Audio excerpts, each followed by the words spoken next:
Ok, j'ai mes notes, c'est parti. 1 heure d'installation. Alors aujourd'hui, c'est une vidéo que j'avais envie de faire depuis très longtemps. Tout comme une de mes dernières vidéos où je vous ai raconté un peu pourquoi je ne voulais pas d'enfant. Et bah pareil, cette vidéo, j'avais vraiment envie de la faire depuis super longtemps. Et d'ailleurs, je ne sais pas pourquoi, je ne l'avais toujours pas faite. Il était temps. On va parler de personnes qui viennent de l'étranger, on va parler d'immigrés, puisqu'en fait, on va parler de mes origines. C'est une vidéo qui me tient à cœur, déjà parce que vous allez me connaître un peu plus encore grâce à cette vidéo, notamment mon histoire. Donc voilà, je me suis dit que j'allais faire cette vidéo qui va avoir un sujet différent. Aujourd'hui, en fait, j'avais surtout envie de vous parler de la diversité des êtres humains, c'est-à-dire de la diversité de nos histoires, de nos origines, de nos racines, la beauté du métissage et la beauté de l'être humain en fait. Je suis une petite fille de 4 immigrés, ça veut dire que mes 4 grands-parents venaient tous d'un pays différent. À partir de mes grands-parents et avant mes grands-parents, personne de ma famille n'est français, personne n'est né en France. Et généralement, les gens n'arrivent pas vraiment à situer mes origines, c'est assez drôle, on m'a déjà sorti des trucs et je me disais mais où est-ce que vous allez chercher ça? Et comme ça vous en saurez un petit peu plus sur moi, sur ma famille, de là où on vient et sur ce qui peut résulter du voyage, du métissage, des différentes rencontres de différentes cultures qui se rencontrent, qui s'associent et du coup ça fait ça. Voilà. Je pense que l'intro a déjà duré assez longtemps comme ça, donc c'est parti, on rentre tout de suite dans le vif du sujet. Donc du coup c'est très simple, je vais vous présenter mes grands-parents du côté maternel et du côté paternel. Il y aura quelques photos dans cette vidéo, alors soit c'est des photos que j'ai là sous la main, soit ça sera des photos qui défileront quelque part sur l'écran qui viennent de mon téléphone ou de mon ordinateur. Donc on va commencer par le papa de ma maman, donc mon grand-père maternel. Il s'appelle Enzo et il est né le 27 juillet 1927 à Buenos Aires en Argentine. Et malheureusement, il nous a quittés il y a 2 ans. Il avait 91 ans. Alors les petites photos. Donc voilà, sur cette photo, vous avez mon grand-père, il est juste là. Ici, ça doit être Edilio, son petit frère. Là, du coup, vous avez mon arrière-grand-père, Sabatino. Et là, vous avez mon arrière-grand-mère, Maria. Je ne sais pas de quand date cette photo, j'ai pas la date, mais je la trouve vraiment trop jolie. J'aime vraiment trop les vieilles photos de famille comme ça, c'est juste... Enfin, c'est magique, quoi. Ça, c'est une autre photo de mon grand-père. Là, je ne sais pas quel âge il avait, mais clairement, cette photo, je voulais vraiment la voir parce que je le trouve juste magnifique dessus, quoi. On est d'accord pour dire que c'était un beau gosse, quoi. Alors, l'histoire de mon grand-père, donc, il est né en Argentine, et il a vécu en Argentine jusqu'à ses 12 ans. Et ensuite, avec ses parents, ses frères et sœurs, ils sont partis de l'Argentine parce qu'en fait ils ont fui la dictature et ils sont arrivés en Italie. Et c'est en Italie qu'il va rencontrer ma grand-mère maternelle. Donc du coup ma grand-mère s'appelle Circé. Alors oui, elle s'appelle Circé comme la sorcière dans la mythologie grecque. En fait mon arrière-grand-père italien aimait beaucoup la mythologie et du coup il a... j'ai la voix qui part en couille. Il a décidé de donner le nom d'un de ses personnages de la mythologie préférée à ma grand-mère et donc c'est Circé la sorcière. Et du coup je trouve ça absolument génial. Donc du coup voilà, la petite Circé, elle est née le 18 août 1930 à Senigallia. Donc pour vous faire le topo, en fait Senigallia, enfin vous voyez l'Italie c'est en forme de botte et Senigallia ça se trouve côté mer Adriatique. C'est une très charmante ville où je suis déjà allée. Donc non je ne suis jamais allée à Buenos Aires, par contre je suis déjà allée à Senigallia. C'est une ville fortifiée avec un château, des remparts, c'est vraiment super joli. Il y a une place principale dans la ville où il y a une fontaine et des lions absolument immenses. Et quand j'étais petite, j'aimais bien monter sur les lions. Et après, j'ai vu que quand ma mère était petite, elle allait sur ces lions. Et quand ma grand-mère était petite, elle allait aussi sur ces lions. Donc c'est... Voilà. Et du coup, c'est à Senigallia que mon grand-père, qui venait d'Argentine, et ma grand-mère, qui était sur place, se sont rencontrés. Alors, je ne sais plus quel âge ils avaient. Et du coup, ils se sont rencontrés, ils se sont mariés, et ils ont eu la grande sœur de ma maman, en Italie. À l'époque, mon grand-père était maçon et en fait, il y avait de plus en plus d'immigration vers la France parce que c'était un pays où on recherchait énormément de main-d'œuvre. C'était plus avantageux d'être maçon en France pour la retraite, tout ça. C'est en 1961, le 22 juillet, qu'ils ont eu ma mère en France, à Nancy. Désolée maman, du coup je donne ton âge. Donc voilà, du côté de ma maman, il y a l'Argentine et l'Italie. Ce que je retiens du bagage culturel que m'ont apporté ces grands-parents-là, c'est tout le côté rital. On va un peu partir dans les clichés, mais ma grand-mère était une excellente cuisinière. Elle faisait des sauces tomates, mais à tomber par terre. Ses lasagnes étaient excellentes, sa pizza trop bonne. Les plats et les antipasti... un régal. Ouais, moi ce que je retiendrai vraiment de ma grand-mère italienne, c'est la bouffe. La bouffe a une place très importante dans ma vie. Est-ce que ça vient de mes origines italiennes? Je ne sais pas. Mais en tout cas, je peux vous dire que j'ai été éduquée à la bonne bouffe. Ce que je retiens de mon papy, c'est le côté aussi rital, mais plus macho. Là pareil, on reste dans des clichés. Tout au long de sa vie, je pense qu'il a pas vraiment compris ma vie. C'est-à-dire que moi j'étais une jeune fille indépendante, qui vivait seule, qui avait son boulot, qui était pas mariée, qui n'a pas d'enfants, et je pense que ça l'a toujours un peu dépassé parce que lui c'était vraiment l'éducation à l'ancienne. Quand ma mère a quitté le foyer familial, c'était pour se marier, c'était pas pour faire la teuf toute seule en appart quoi. Donc je pense que pour lui c'était vraiment un autre monde et il y avait une certaine incompréhension entre lui et moi, je pense, à ce niveau-là. Ce que je retiens beaucoup, c'est toutes les histoires qu'il me racontait quand j'étais petite. Il me parlait très très très souvent de son enfance, il me racontait tout le temps plein d'histoires, plein de bêtises qu'il faisait avec ses frères et sœurs. Et ça, j'adorais quand il me racontait ces histoires-là avant d'aller au lit, c'était juste... trop bien, je réclamais tout le temps ces histoires. Le truc aussi que je retiendrai toujours de mon grand-père, c'est l'accordéon. Sur cet accordéon-là, il ne jouait que du tango, des paso dobles. Voilà, moi mon rêve maintenant c'est d'apprendre à danser le tango argentin. Je ne l'ai jamais fait. Et du coup je suis très contente parce que depuis que mon grand-père est parti, j'ai récupéré son accordéon. Il est juste là. Il est chez moi, il est avec moi et il ne me quittera plus jamais, ça c'est certain. Alors à savoir que sur mes 4 grands-parents, ma grand-mère italienne est le seul grand-parent qu'il me reste. Déjà sur les 4, j'en ai connu que 2.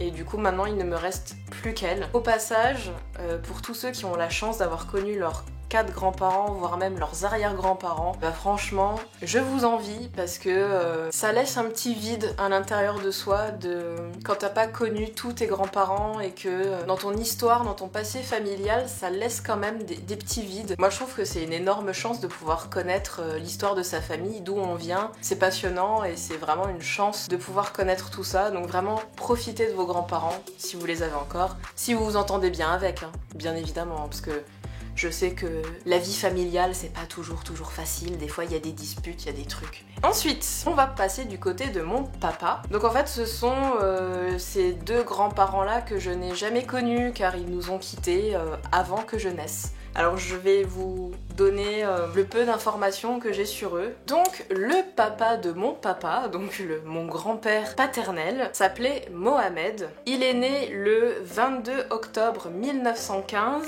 à Mayo en Kabylie. Mayo est une ville qui porte 2 noms. En fait, Mayo c'est le nom qu'on a donné à cette ville quand elle a été colonisée par la France. Cette ville s'appelle aussi Mchedala. J'espère que je le prononce bien. Mais du coup voilà, mon grand-père est kabyle. Les Kabyles sont issus d'un peuple berbère. Et les peuples berbères, un peu, ça a été un peuple qui a énormément voyagé. Donc du coup, c'est vraiment un peuple qui a une culture extrêmement riche. Moi, on m'a déjà dit aussi que les Kabyles étaient d'excellents danseurs. Bon, alors c'est une région montagneuse du nord de l'Algérie. Je n'y suis jamais allée, mais j'aimerais bien y aller un jour aussi. On m'a toujours dit que c'est vraiment un très très beau pays, qu'il y a de très beaux paysages et qu'en fait, en Kabylie, on peut tout faire parce qu'il y a la montagne et il y a aussi la mer. Donc vous pouvez autant vous prélasser sur la plage ou même aller faire du ski quand c'est la saison. Donc comme je ne l'ai jamais rencontré, bon bah c'est la seule et unique photo que j'ai de lui. Il faut savoir que Bogun, ce n'est pas mon vrai nom de famille. En fait moi je porte son nom de famille à lui. Donc j'ai un nom de famille à consonance plutôt arabe. Alors très honnêtement je ne sais pas en quelle année il est arrivé en France. Tout ce que je savais c'est qu'il était en France pour travailler. Pour ceux qui ne savent pas, à l'époque à Nancy il y avait, alors je sais pas si elle existe encore, je ne crois pas, mais à l'époque il y avait une usine Saint-Hubert proche de Nancy et du coup c'est là que mon grand-père travaillait. Et du coup pendant qu'il travaillait, à la maison, il y avait ma grand-mère. Donc la maman de mon papa, ma grand-mère paternelle, elle s'appelait Odile, oui, comme Odile de Ré dans La Cité de la Peur, et je suis extrêmement fière de ce prénom. D'ailleurs, Odile, c'est mon deuxième prénom, et j'en suis extrêmement fière. Elle est née le 22 novembre 1926 en Allemagne. Alors là où c'est très compliqué pour moi de vous parler de mes origines de ce côté-là, c'est que alors certes, elle est née en Allemagne, donc a priori j'ai des origines allemandes, mais le truc c'est qu'elle est née dans une communauté yéniche. Alors pour ceux qui ne connaissent pas, en gros, c'est comme des gitans, comme voilà, des gens du voyage, mais version Allemagne, pays de l'Est. Certains disent que les yéniches auraient des origines roumaines, mais là en l'occurrence ma grand-mère était allemande. Et maintenant en fait les yéniches on les retrouve beaucoup en Allemagne mais aussi en Alsace. Là où je suis très fière c'est que en fait le clan dans lequel elle était, et en fait on en retrouve beaucoup encore en Alsace, à Strasbourg. Donc ça c'est cool parce que j'adore l'Alsace et je me dis c'est peut-être pas pour rien que j'adore l'Alsace en fait. Donc là pareil hein, on est comme mon grand-père qui avait des origines berbères, là je suis sur une grand-mère qui a des origines yéniches. Donc on est sur des origines de peuples qui ont énormément voyagé. Donc du coup ça ouvre énormément de portes sur les origines de mes ancêtres. Donc, pareil c'est la seule et unique photo, oula il y a beaucoup de reflets, c'est la seule et unique photo que j'ai d'elle puisqu'elle est partie avant ma naissance. Voilà, elle est là, hein, c'est pas le bébé, c'est elle. Elle ressemble de ouf à une de mes cousines, c'est assez hallucinant. Et pour mon grand-père, je peux vous dire que du côté de mon papa, mais pareil, ils ont tous des gros airs de ressemblance, c'est assez dingue. Cette grand-mère-là, j'ai très peu d'infos, je ne sais pas quand elle arrive en France, je ne sais pas pourquoi elle arrive en France, et je ne sais pas comment ils se sont rencontrés avec mon grand-père, mais en tout cas, quoi qu'il en soit, ils étaient ensemble, ils n'étaient pas mariés, ils ont eu beaucoup d'enfants ensemble, et du coup, en fait, ma grand-mère était mère au foyer. Pour les parents de mon papa, même si je les ai pas connus, on a quand même réussi à m'apporter un petit peu de leur culture pendant mon enfance. Ce que je peux retenir de mon grand-père kabyle, déjà c'est que j'ai connu son frère, donc mon grand-oncle. Donc du coup, chez mon grand-oncle, on mangeait du couscous. Alors je sais, c'est encore très cliché ce que je suis en train de dire, mais voilà, c'était un plat que mon grand-oncle faisait. Mais alors attention, il faisait tout, c'était tout maison. Hein. Même la semoule était fait maison. Bien évidemment, dès très jeune, on m'a fait manger les pâtisseries orientales. Alors faut pas être diabétique, hein, parce qu'il y a beaucoup de sucre et beaucoup de miel, mais alors, c'est délicieux. Franchement, si vous avez l'occasion de goûter, faites-vous plaisir, quoi. Parce que vraiment, c'est trop bon. C'est en partie à cause de ça que à 18 ans, ouais, c'était à 17 ou 18 ans, j'ai commencé la danse orientale. Alors le truc, c'est que la danse orientale prend naissance en Égypte. Donc l'Égypte, c'est pas mes origines, ça reste l'Afrique du Nord. Et tout de suite, ça m'a plu. Alors est-ce que c'est parce que c'est dans mes gènes ou pas ? Je ne sais pas, mais en tout cas, tout de suite, j'ai eu ce feeling avec la danse orientale et j'ai vu que mon corps s'adaptait très bien à cette danse, mes formes s'adaptaient très bien à cette danse. Et voilà, j'avais le truc dans la peau et c'est comme ça que je suis tombée amoureuse de la danse orientale. Et plus tard, j'ai aussi eu l'occasion de faire un stage de danse, et cette fois-ci de la danse kabyle. Donc là, vraiment, la danse de mes ancêtres. Et ça, pareil, j'ai trouvé ça génial. En fait, c'est des musiques très festives, c'est une danse très dynamique. Et j'aime bien parce que je trouve que ça représente bien la Kabylie. Même si j'y suis jamais allée,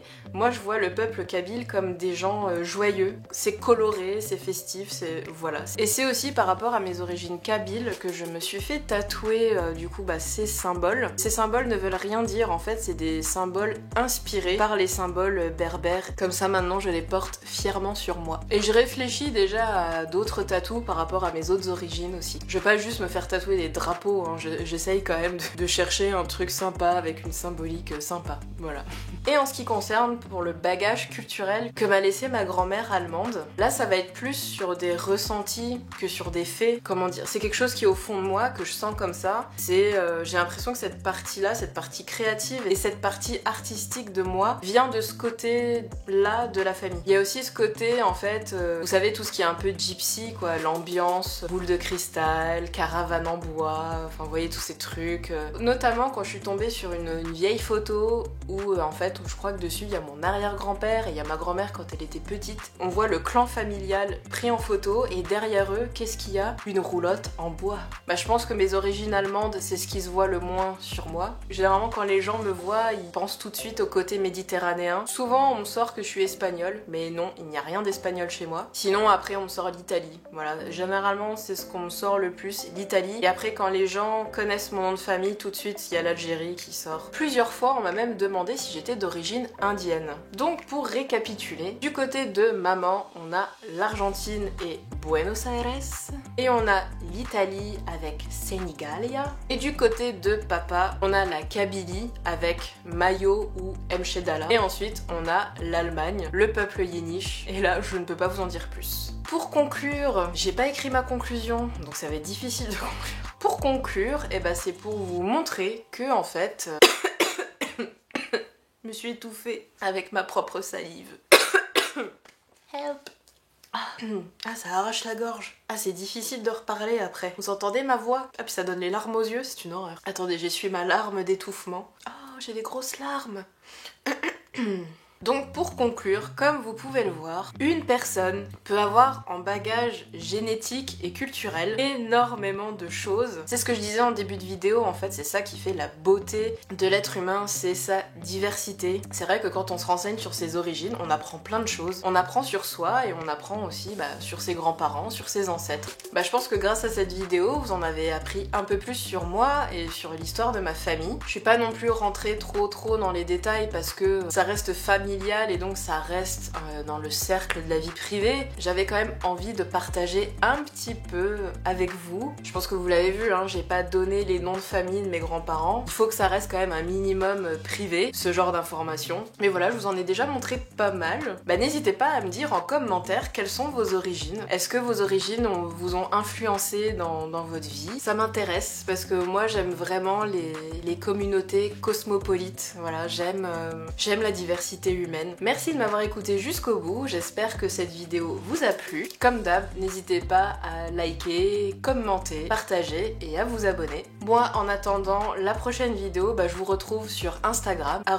@AnnaBogen. Tout simplement. Je vous fais d'énormes bisous et n'oubliez pas, soyez fiers de vous, soyez fiers de qui vous êtes, soyez fiers de vos origines. Quelles que soient vos origines, que vous soyez issus d'un énorme métissage ou pas, soyez juste fiers de l'histoire de votre famille. Et je vais le redire une deuxième fois. À bientôt et bisous. Oh, le vieil étouffement là. Bon je vais pouvoir sortir Monsieur Weirdo de sa cuisine. Parce qu'en fait quand je filme, j'aime pas qu'il y ait quelqu'un dans la pièce avec moi. Donc du coup là, comme je suis dans le salon, j'ai dû l'expatrier en cuisine pour que je puisse filmer. On va aller le libérer.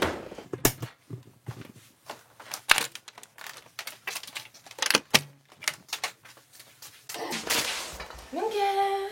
Oui. Je te libère de la cuisine. Bon, enfin ça va, tu t'occupais bien. Ouais. Ah, en plus c'est l'Allemagne. J'en ai parlé dans ma vidéo. Ah bon? D'accord. Je peux montrer mon zizi? Non. Allez. Coupé.